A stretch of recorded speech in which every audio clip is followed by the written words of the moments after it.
ಆತ್ಮೀಯ H16 news ಅರ್ಥಾತ್ ಹೇ ಸೀತಾರಾಮಗೆ ಸ್ವಾಗತ. ನಾನು ನಿಮ್ಮವ MIS ಮಲ್ಲಪ್ಪ ಜೋತಾರ. ಆತ್ಮೀಯರೇ, ಭಾಳ ಮಹತ್ವದ ವಿಷಯ. ಈಗ ಬಿಹಾರ ಚುನಾವಣೆ ಆಲ್ರೆಡಿ ಬಿಸಿ ಏರ್ತಾ ಇದೆ. ಅಲ್ಲೆಲ್ಲ ನಿತೀಶ್ ಕುಮಾರ್ ಅವರಂತೂ ಏನು ಹೆಚ್ಚಿಡಬೇಕು ಅನ್ನೋ ತಿಳಿಲಾರದ ಮೌನಕ್ಕೆ ಜಾರಿದ್ದಾರೆ. ಅವರ ಮಗ ಅವ್ರ ಪರವಾಗಿ ಪ್ರಚಾರ ಮಾಡ್ತಾ ಇದ್ದಾರೆ. ಈ ಸಲ ನಿತೀಶ್ ಕುಮಾರ್ ಅವರು ಬಿಹಾರದಲ್ಲಿ ಯಶಸ್ವಿ ಆಧಾರ ಅನ್ನೋಂಥ ಪ್ರಶ್ನೆ ಜೋರ್ದಾರಾಗಿ ಎರ್ತದೆ. ಮೊದಲ ನಿಧಾನಕ್ಕೆ ಅಲ್ಲಿ ತೇಜಸ್ವಿ ಯಾದವ್ ಒಬ್ಬ ನಾಯಕರಾಗಿ ಬೆಳೀತಾ ಇದ್ದಾರೆ. ಲಾಲೂ ಪ್ರಸಾದ್ ಯಾದವ್ ಅವ್ರ ಮಗ. ಇವತ್ತಿಗೂ ನಿತೀಶ್ ಕುಮಾರ್ ಅವರು ಈ ಮೊನ್ನೆ ನಡೆದಂಥ ವಕ್ಫ್ ಕಾನೂನು ಸಲುವಾಗಿ BJP ಜೊತೆ ಕಾಣಿಸಿಕೊಂಡಿದ್ದು ಅಲ್ಲಿ ಮುಸಲ್ಮಾನರಿಗೆ ನುಂಗಲಾರದ ಬಿಸಿ ತುಪ್ಪಾಗ್ಯದ. ವಿಶೇಷವಾಗಿ ಈಗ ಚುನಾವಣೆ ನಡೆಯುವ ಈ ಬಿಹಾರ ಆಗಿರ್ಬೋದು, ಇನ್ನು ಮುಂದೆ ನಡೆಯುತ್ತಿರುವಂಥ ಉತ್ತರ ಪ್ರದೇಶ ಆಗಿರ್ಬೋದು, ಆಸಾಮ್ ಆಗಿರ್ಬೋದು, ಜಾರ್ಖಂಡ್ ಆಗಿರ್ಬೋದು, ಇಲ್ಲೆಲ್ಲ ವಿಶೇಷವಾಗಿ ಮುಸ್ಲಿಂ ಕಮ್ಯುನಿಟಿ ಹೆಚ್ಚಿರುವಂಥ ಪ್ರದೇಶಗಳಂತನೂ ಎಲ್ಲರಿಗೂ ಗೊತ್ತಿದ್ದ ವಿಷಯ ಇದೆ. ಇಲ್ಲಿವರೆಗೆ ನಿತೀಶ್ ಕುಮಾರ್ ಅವರು ಮುಸ್ಲಿಂ ಪರ ಇದ್ದಂಥವರು, ಸ್ವಲ್ಪ ಬ್ಯಾಲೆನ್ಸ್ ಆಗಿದ್ದಂಥವ್ರು, ಸಮಾಜವಾದಿ ಆಗಿದ್ದರು ಅಂತೇಳಿ ಅವ್ರ ಮೇಲೆ ಮುಸ್ಲಿಮರಿಗೂ ಭಾಳಷ್ಟು ಗೌರವ ಇತ್ತು. ಆ ನೆಲಗಟ್ಟಿನಲ್ಲೇ ಅಲ್ಲಿ ಒಂದು ಸ್ವಲ್ಪ ಯಾರ ಕಡೆ ನಿತೀಶ್ ಅವ್ರು ಹೋಗ್ತಾರೆ. ಅಲ್ಲಿ ಈಗ ಆಲ್ರೆಡಿ BJP ಸ್ವತಂತ್ರ ಕಾಲ ಮೇಲೆ ನಿಂತ ಗೆಲ್ಲುವಂಥ ಅಧಿಕಾರ ನಿಂತ ಸ್ಥಿತಿಯಲ್ಲಿಲ್ಲ. ಲಲನ್ ಸಿಂಗ್ ನಿಮಗೆ ಗೊತ್ತದ, ನಮ್ಮ ಈ ಒಂದು JDU ಅಂದರೆ ನಮ್ಮ ನಿತೀಶ್ ಕುಮಾರ್ ಅವರ ಜನತಾದಳ ಯುನೈಟೆಡ್ ಅದ್ರ ಜೊತೆಗೆ ಇದ್ದಂಥವ್ರು. ಬಟ್ ಇವತ್ತು ಲಲನ್ ಸಿಂಗರ್ ಅವರನ್ನು ನಿಧಾನಕ್ಕೆ BJP ಅವರು ನಮ್ಮ ಕಡೆ ಹಾರಿಸ್ಕೊಂಡ್ಬಿಟ್ಟಿದ್ದಾರೆ. ನಿತೀಶ್ ಕುಮಾರ ಈ ವಿಶೇಷವಾಗಿ ನಿತೀಶ್ ಕುಮಾರ್ ಅವರ ಪಲ್ಟುರಾಮ್ ಒಂದು ಪಕ್ಷ ಹೋಗೋದ್ರಿಂದಾಗಿ ಅಲ್ಲಿಯ ರಾಜಕೀಯ ಪಕ್ಷಗಳ ಮೇಲೆ ಇವರು ವಿಶ್ವಾಸ ಕಡಿಮೆ ಆಗಿದೆ. ಜೊತೆಗೆ ಲಲ್ಲನ್ ಸಿಂಗರನ್ನು ಮುಂದಿನ CM ಅನ್ನಾಗೆ ಪ್ರೊಜೆಕ್ಟ್ ಮಾಡುವಂಥ ಪ್ರಯತ್ನವನ್ನು ನಮ್ಮ ಮೋದಿ ಮತ್ತು ಚಾರ್ ಅವರು ಮಾಡ್ತಾ ಇದ್ದಾರೆ. ಯಾಕೆಂತಂದ್ರೆ ಅವರಿಗೆ ಶತಾಯಗತ ಮಾಡಿ ಈ ನಿತೀಶ್ ಕುಮಾರ್ ಅವರನ್ನು ಬದಿ ಸರಿಸಬೇಕು ಅಂತ. ಇದಾಗುತ್ತಾ ಅಂತಂದರೆ ಸಹಜವಾಗಿ ಭಾಳ ಜನ ಆಗಬಹುದು ಅಂತೇಳಿ. ಯಾಕಂದ್ರೆ 2005ರಲ್ಲಿ ಬಂದಂತಹ ನಿತೀಶ್ ಕುಮಾರ್ ಅವರು ಇಲ್ಲಿವರೆಗೆ ಏನು ಸಾಧನೆ ಮಾಡಿದರು ಅನ್ನೋದು ನೀವು ನೋಡಿರಿ, ಮತ ಹಾಕಿರಿ ಅಂತ ಅವ್ರ ಮಗ ಹೇಳ್ತಾ ಇದ್ದಾರೆ. ಆದರೆ ಅವ್ರ ಮಗನ ಮಾತನ್ನು ನಂಬುವಂಥ ಸ್ಥಿತಿಯಲ್ಲಿ ಜನ ಇಲ್ಲನ ಅಂತ ಅನ್ನಿಸ್ತಾ ಇದೆ. ಯಾಕೆಂದ್ರೆ ಈಗಾಗಲೇ ಆರೋಗ್ಯನೂ ಸರಿ ಇಲ್ಲ ನಿತೀಶ್ ಕುಮಾರ್ ಅವ್ರದ್ದು ಸುದ್ದಿಗಳು ಬರ್ತಾ ಇದ್ದಾವೆ. ಅಂದರೆ ಆರೋಗ್ಯ ಸರಿ ಇಲ್ಲದೆ ಹೋಗಿದ್ರೆ ಇವ್ರು ಮುಖ್ಯಮಂತ್ರಿ ಹೆಂಗೆ ಆಗ್ತಾರೆ? ಅದಕ್ಕಾಗಿ ಮೋಸ್ಟ್ ಪ್ರಾಬಬ್ಲಿ BJPನೂ ಸಾಕಷ್ಟು ಪ್ರಯತ್ನ ಮಾಡ್ತದೆ ಅವರ ಮುಖವಾಡವನ್ನು ಮುಂದಿಟ್ಟುಕೊಂಡು ಗೆದ್ದು ಬಿಹಾರ ನಡ್ಕೋಬೇಕಂತೇಳಿ. ಯಾಕಂದರೆ ಬಿಹಾರ ಒಂದು ವಿಶಿಷ್ಟವಾದಂತಹ ರಾಜ್ಯ. ಅಲ್ಲಿ ಧರ್ಮದಕ್ಕಿಂತ ಹೆಚ್ಚು ಜಾತಿ ವ್ಯವಹಾರ ಮಾಡ್ತದೆ.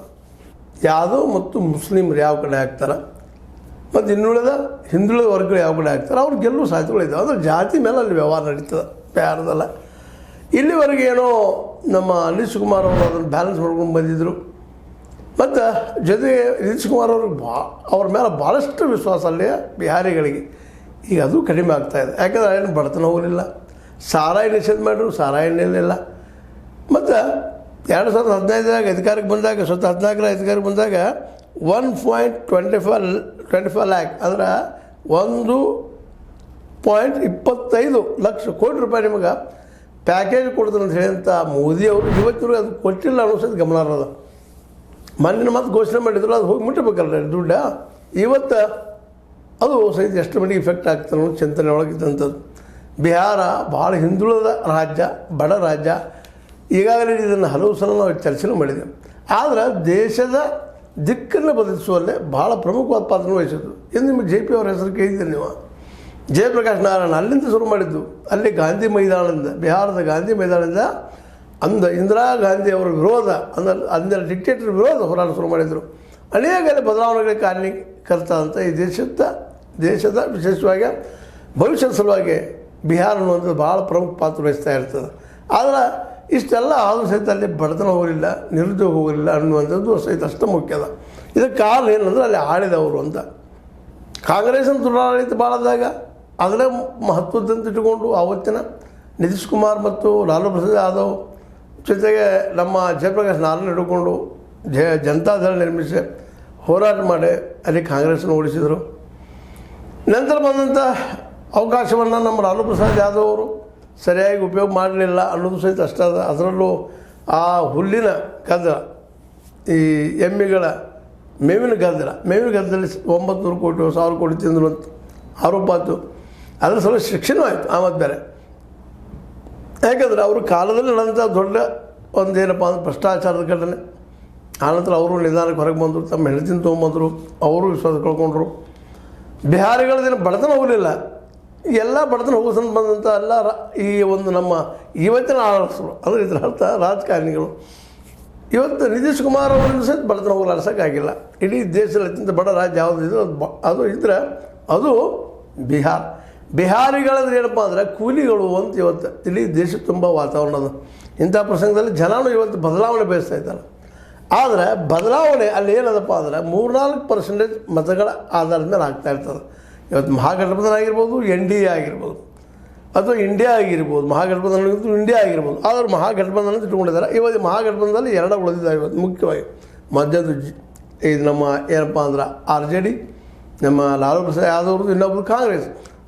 ಅದರ ಜೊತೆಗೆ ಈ ಒಂದಿಷ್ಟು ಕಮ್ಯುನಿಸ್ಟರು ಅವರು ಇವರು ಇದ್ದಾರೆ ಜೊತೆಗೆ ಅಂತಲ್ಲ. ಅದು ದೊಡ್ಡ ಒಂದು ಏನಪ್ಪ ಅಂದ್ರೆ ಈ ಒಂದು ಸಹಕಾರ ಇಲ್ಲ ಉಳಿದವ್ರದ್ದು ಅಂತೆ. ಹೀಗಾಗಿ ಇಂಡಿಯಾ ಅರ್ಥಾತ್ RJD ಅರ್ಥಾತ್ ಕಾಂಗ್ರೆಸ್ ವರ್ಸಸ್ NDA ಅನ್ನುವಂಥ ಪ್ರಸಂಗದ ಇವತ್ತು ಈ NDA ಅಲ್ಲಿ ಗೆಲ್ಲಿಕ್ಕೆ ಸಾಧ್ಯ ಇದೆ. ಯಾಕೆ ಧರ್ಮದ ಅಲ್ಲಿ ಇದಾಗುವುದಿಲ್ಲ, ಪ್ರಭಾವ ಆಗುವುದಿಲ್ಲ ಅನ್ನೋದು ಮಾತುಗಳಿದ್ದಾವೆ. ಹಿಂದುತ್ವದ ಮಾತುಗಳು ನಡೆಯುವುದಿಲ್ಲ ಬಿಹಾರದಲ್ಲಿ ಅನ್ನುವಂಥ ವಾತಾವರಣಗಳಿದ್ದಾವೆ. ಈ ನೆಲೆಯಲ್ಲಿ ಬಿಹಾರ ಇವತ್ತು ಭಾಳ ಪರೀಕ್ಷಾ ಕಾಲ ಆಗಿದೆ. ಮತ್ತು 3-4% ಒಳಗೆ ಆಗೋದ್ರಿಂದಾಗಿ ಈ ಸಲ ಮಾತ್ರ ಅಲ್ಲೇ ಮುಸ್ಲಿಂ ಧ್ರುವೀಕರಣ ಆಗುವಂಥ ವಿಚಾರಗಳು ಭಾಳ ಕಾಣ್ತಾ ಇದ್ದಾವೆ. ಯಾಕಂದ್ರೆ ನಿತೀಶ್ ಕುಮಾರ್ ಕೈ ಕೊಟ್ಟರು ಅಲ್ಲಿ ಮುಸ್ಲಿಮರಿಗೆ, ಜೊತೆಗೆ ಪಾಸ್ವಾನ್ರ ಮಗ ಅವರು ಕೈ ಕೊಟ್ಟರು, ಮಾಂಜಿ ಕೈ ಕೊಟ್ಟರು. ಹೀಗಾಗಿ ಇಲ್ಲಿ ಈ ಮುಸ್ಲಿಂ ಬಹುಳಿದಂಥ ಪ್ರದೇಶಗಳಲ್ಲೇ ಇವತ್ತು RJD ಒಂದಪ್ಪ ನಮಗೆ ಅತ್ಯಂತ ವಿಶ್ವಾಸಾರ್ಹ ಪಕ್ಷ ಅಂತ ಅನ್ನೋದ್ರಿಂದಾಗೆ ಇಲ್ಲಿ 3-4% ಮತಗಳು ಹೆಚ್ಚು ಕಡಿಮೆ ಆಗ್ಬೋದೇನೋ ಅಂತೇಳಿ. ಯಾಕಂದ್ರೆ ಹಿಂದುತ್ವ ಆಗಲಿ ಮತ್ತೊಂದು ಅಲೆ ಆಗಲಿ ಅಲ್ಲಿಲ್ಲ. ಅಲ್ಲಿ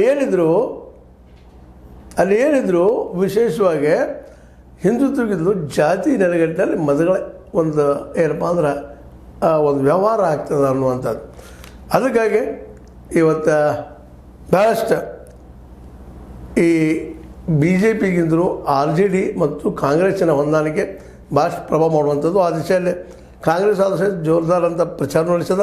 ಮತ್ತು ಇನ್ನೊಂದು ಮಾತು ಕೊನೆಯದಾಗಿ ಹೇಳುವಂಥದ್ದು ಏನಪ್ಪ ಅಂದ್ರೆ ಈ ಕಾಂಗ್ರೆಸ್ ಇದ್ದಿದ್ದು ನಮ್ಮ RJDಗೆ ನೀವು ಎಷ್ಟು ಸೀಟ್ ಕೊಡ್ತೀರಿ ಕೊಡ್ರಪ್ಪ, ನಾವು ಇಲ್ಲಿ ತೊಗೊಳ್ತೀವಿ, ಅದ್ರ ಜೊತೆಯಾಗಿ ಮಾಡೋಣ ಅನ್ನುವಂಥ ಆಶ್ವಾಸನೆ ಕೊಟ್ಟದ. ಹೀಗಾಗಿ RJD ಅಲ್ಲಿ ಲೀಡಿಂಗ್ ಒಂದು ಪಕ್ಷ ಆಗಿ ವಿರೋಧ ಪಕ್ಷವಾಗಿ ಬಳೋದ್ರಿಂದಾಗಿ ಇವತ್ತು ಕಾಂಗ್ರೆಸ್ಸಿಗೂ ಒಂದಲ್ಲಿ ಸಮಾಧಾನ ಅದ. ಏನಂದರೆ ಸುಮ್ಮನೆ ಟಿಕೆಟಿನ ವಿಚಾರ ಮಾಡೋದು ಬಿಡೋದು, ದಾಳಿ ಮಾಡೋದು. ಮೋದಿಯವ್ರ ಸರ್ಕಾರ ಮನಸ್ಸು ಕಳಿಸ್ಬೇಕಪ್ಪ, ನಿತೀಶ್ ಕುಮಾರ್ ಅವ್ರು ಕಿತ್ತಾಕಬೇಕು ಅನ್ನೋ ದೃಷ್ಟಿ ಇಟ್ಕೊಂಡು ಆ ಮೋದಿಯಿಂದ ಸುಳ್ಳಿನ ಕಾರ್ಯಕಾರಣಿ ಅನ್ನುವಂಥ ದೊಡ್ಡ ದೊಡ್ಡ ಮಾತುಗಳು ಮಾತಾಡಿ ಸುಳ್ಳುಗಾರ ಮೋದಿ ಕೊಟ್ಟ ಆಶ್ವಾಸನೆಗಳನ್ನು ಈಡೇರಿಸಲಾರದವನು, ಜೊತೆಗೆ 2 ಕೋಟಿ ಉದ್ಯೋಗ ಕೊಡ್ತೀನಂತ ಕೈ ಕೊಟ್ಟವನು, ಅದ್ರ ಜೊತೆಗೆ 15 ಲಕ್ಷ ಬಡವರಿಗೆ ಹಸ್ತಾನಂಥ ವ್ಯಕ್ತಿ. ಅವ್ರು ನಂಬ್ತಾರೆ ಹೇಗೆ ಅಂತೇಳಿ. ಜೊತೆಗೆ ಇನ್ನೂ ಒಂದು ಏನಪ್ಪ ಅಂದ್ರೆ ಅಭಿವೃದ್ಧಿಗಾಗಿ 1.25 ಲಕ್ಷ ಕೋಟಿ ನಮಗೆ ಪ್ಯಾಕೇಜ್ ಕೊಡ್ತೀನಿ ಅಂದ್ರೆ ಬಿಹಾರಿಗಳಿಗೆ ಇವತ್ತಿನವರೆಗೆ ಕೊಟ್ಟಿಲ್ಲ. ಇವ್ರು ನಂಬ್ತಾರೆ ಹೆಂಗೆ ಅಂತೇಳಿ ಕಾಂಗ್ರೆಸ್ ಮತ್ತು RJD ಜೋರ್ದಾರಾಗಿ ಅಟ್ಯಾಕಿಂಗ್ ನಡೆಸಿದಾವ. ಹೀಗಾಗಿ ಇವತ್ತು ಪಾಸ್ವಾನ್ ಆಗಲಿ ಅಥವಾ ಮಾಂಜಿ ಆಗಲಿ ಅದರ ಅವ್ರ ಜೊತೆಗಾರ ಅಂತ ಈ NDA ಇನ್ನುಳಿದವರಾಗಲಿ ಅವರು ಅಲ್ಲಿ ಪ್ರಭಾವಿ ಆಗ್ತಾ ಇಲ್ಲ ಅನ್ನೋದು. ಜೊತೆಗೆ ಮುಸ್ಲಿಂ ಧ್ರುವೀಕರಣ ಆಗುವಂಥ ಸಾಧ್ಯತೆಗಳು ಹೆಚ್ಚಾಗಿದ್ದರಿಂದಾಗಿ RJDಯ ತೇಜಸ್ವಿ ಯಾದವ್, ಲಾಲು ಪ್ರಸಾದ್ ಯಾದವ್ ಮಗ ಅಲ್ಲಿ ಲೀಡರಾಗಿ ಹೊರಹೊಮ್ಮಬಹುದ. ಈ ಒಂದು BJPಯಲ್ಲಿ ಸೋಲ್ಬೋದ NDA ಅನ್ನೋದು ಪ್ರಶ್ನೆಗಳು ಕೇಳಿ ಬರ್ತಾ ಇದ್ದಾವೆ. ಆದರೂ ನೋಡ್ಬೇಕಾಗಿದೆ, ಯಾಕಂದರೆ ಸಮಕೂಸ್ತಿ ಅದ. ಯಾರು 3-4% ಮತಗಳನ್ನು ಹೇರ್ಪೇರು ಮಾಡ್ತಾರೋ ಅವ್ರು ನಿಶ್ಚಿತವಾಗಿ ಅಧಿಕಾರ ಪಡ್ಕೋತಾರೆ ಅಂತೇಳಿ ಅಲ್ಲಿಯ ತಜ್ಞರ ಅಭಿಪ್ರಾಯ. ನಿಮಗೇನು ಅನ್ನಿಸ್ತದ? ಬಿಹಾರ NDAಯಲ್ಲೇ ಉಳಿತಿದನೋ ಅದು ಮೋದಿಯವರಲ್ಲೇ ಉಳಿತಿದನೋ, ಇಲ್ಲ ಕಾಂಗ್ರೆಸ್ ಅಂದ್ರೆ ಈ ನಮ್ಮ ರಾಹುಲ್ ಗಾಂಧಿಯ ಜೊತೆಗಾರ RJDಯ ತೇಜಸ್ವಿ ಯಾದವ್ರ ಕಡೆ ಬರ್ತದನೋ ಎಲ್ಲರೂ ಗೊತ್ತದ ನೋಡ್ತಾ ಇದ್ದಾರೆ ಅಂತ ಹೇಳ್ತಾ, ಇದು ನಿಮಗೆ ಲೈಕ್ ಆಗಿರ್ಬೋದು. ಲೈಕ್ ಮಾಡಿ, ಶೇರ್ ಮಾಡಿ, ಕಮೆಂಟ್ ಮಾಡಿ, ಜೊತೆಗೆ ಸಬ್ಸ್ಕ್ರೈಬ್ ಆಗೋದು ನಿಲ್ಲಿಸಕ್ಕೆ ಹೋಗ್ಬೇಡ್ರಿ. S16 ನ್ಯೂಸ್ ಅರ್ಥಾತ್ ಹೇ ಸೀತಾರಾಮ್, ಇದು ಸತ್ಯದ ಕೈ ಕನ್ನಡಿ ವಂದನೆಗಳು.